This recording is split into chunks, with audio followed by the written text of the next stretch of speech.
Why people will vote. There are two ways that people can look at the issues in an election. People can look at the issues and the candidates prospectively, or they can look at the issues and the candidates, retrospectively.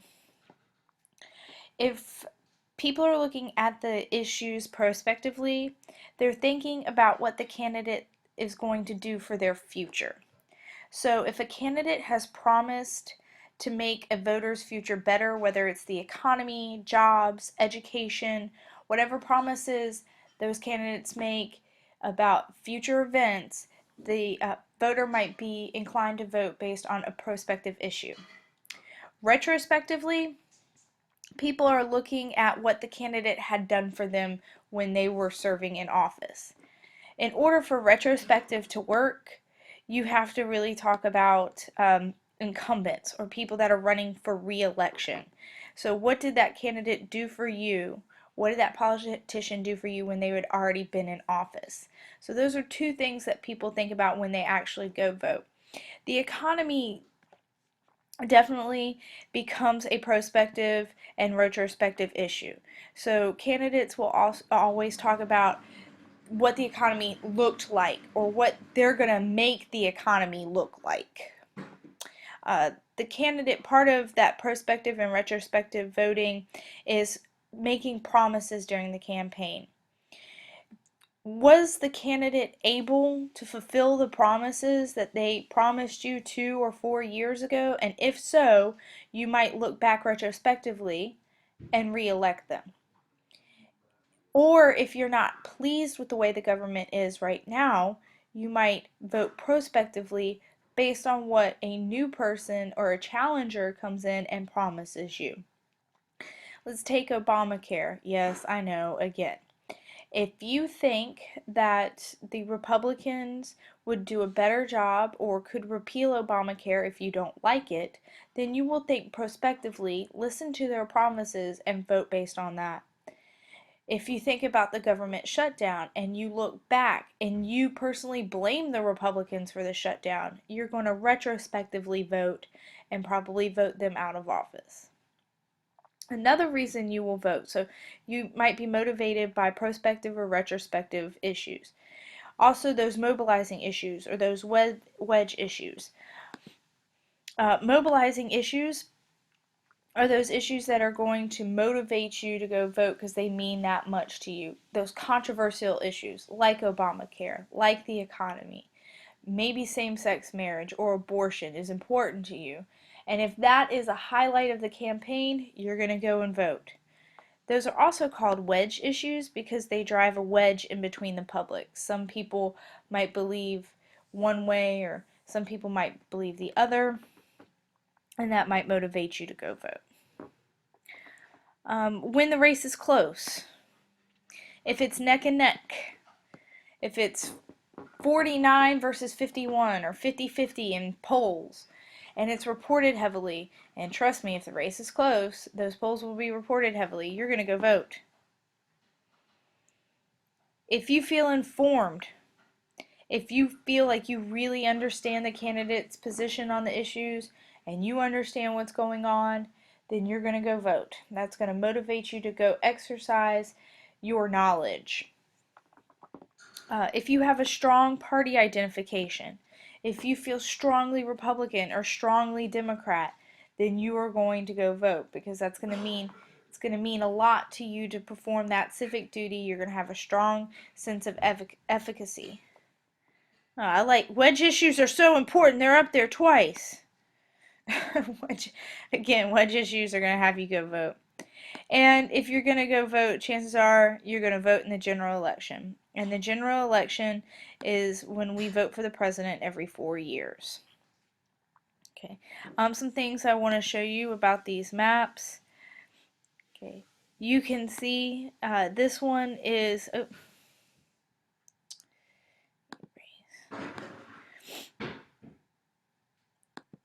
Okay. This up top shows you what happens to turnout as your income increases. Another reason you'll go vote is because you have a higher income and you're educated. I'm going to get to that on the other slide, actually. Youth turnout. Thinking that you live, particularly people 18 to 29, if you think you live in a battleground state or a state where the race is close, that really is appealing to youth voters. Y'all will go vote if you think that you are going to make a difference, because if the race is close, you're going to have a higher sense of efficacy and the belief that you can actually make a difference, that your vote's going to matter. You can see Virginia. Virginia, we were a battleground state last election in 2012, and we had a pretty high turnout. Okay, the average turnout in toss-up or swing states for youth voters was 58%. Who votes and who doesn't? Just because you can vote doesn't mean you do vote. In fact, voting is a habit. And when people are granted suffrage, it does not necessarily mean they're going to use that right. Voting is something people actually have to get used to doing and have to form a voting habit. So when we gave women the right to vote, or when we made it easier for African Americans to vote in the South, or when we gave the young or the youth from 18 to 20 suffrage rights, we actually saw a decline in turnout because these people didn't show up to the polls. So just because you can vote doesn't mean you will, because voting is a habit. Now, education. Education is the number one determining factor of whether you're going to vote or not. The more education you have, the more likely you're going to go vote. That is the number one determining factor. People with higher than average education levels have a higher rate of voting than people with less education. Highly educated people are more capable of determining the major differences between the two candidates. And remember, if you see a big difference between the two candidates, you're going to make if you see the difference between two candidates, you're going to cast a ballot because you understand the difference that you can make. You have a higher level of efficacy. Also, your educational background will come in handy when you're trying to figure out the bureaucratic forms of actually registering. It's not that hard, guys. Okay, race. African Americans and Hispanics are actually underrepresented among voters relative to their population in the country. Now, the reason that this finding can be explained because, unfortunately, as we have covered, these two groups have below average levels of education. African Americans and Hispanics with high levels of education actually have a higher turnout rate than whites with a comparable educational background. So really, again, that just proves that education is the number one factor in determining whether or not you're going to vote. Okay. All right. Oh, and race. You can see this graph shows race. So on average, white voters historically have voted more, but please notice this. Look at how that's catching up. Black and white voters are almost voting at the same rate because levels of education are increasing. Okay, so I talked about Hispanics too, but I want to mention one thing about Hispanics. Hispanics are a group that is becoming increasingly important. Remember, they're a swing vote group. Both parties really want Hispanic voters to vote for them. Democrats right now have an edge with Hispanic voters. And remember, educated Hispanic voters are going to vote at a higher frequency than white voters. Women. Women tend to have a higher level of education than men. Sorry, guys. So women tend to turn out to vote at a higher rate than men. So men on average show up to vote 56% of the time. Women have a voter turnout of 60. So they have a 4-point advantage on you guys. Marriage status. People who are married are more likely to vote than people who aren't. This pattern is true amongst all the age categories and generally reflects the fact that married people are not as mobile as single people, and so that residency requirement doesn't come into play as much.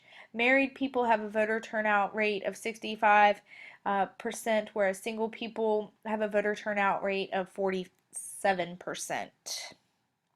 Age. Well, this is going to be a shocker. Old people vote more than young people. I've already talked about why that is. It's not like they have anything else to do. No, for real. Older people are far more likely to vote than younger people. Younger citizens are less likely to be registered because of that residency requirement I've talked about. Um, and also, um, older people feel like they have more to lose. Like if a candidate comes in who wants to reform Social Security, they lose their livelihood. But 18 to 20 year olds have about a 40% voting rate. 45 to 65 year olds have a 67% voting rate, and 65 and over have a 69% voting rate. So it definitely goes up with how old you are. Regions, and I actually want to add something to this. Regions and then employment. Regions really relates to education. The South has lower education levels, so the South is going to definitely vote less than the Northeast, the Midwest, or the Northwest. Employment.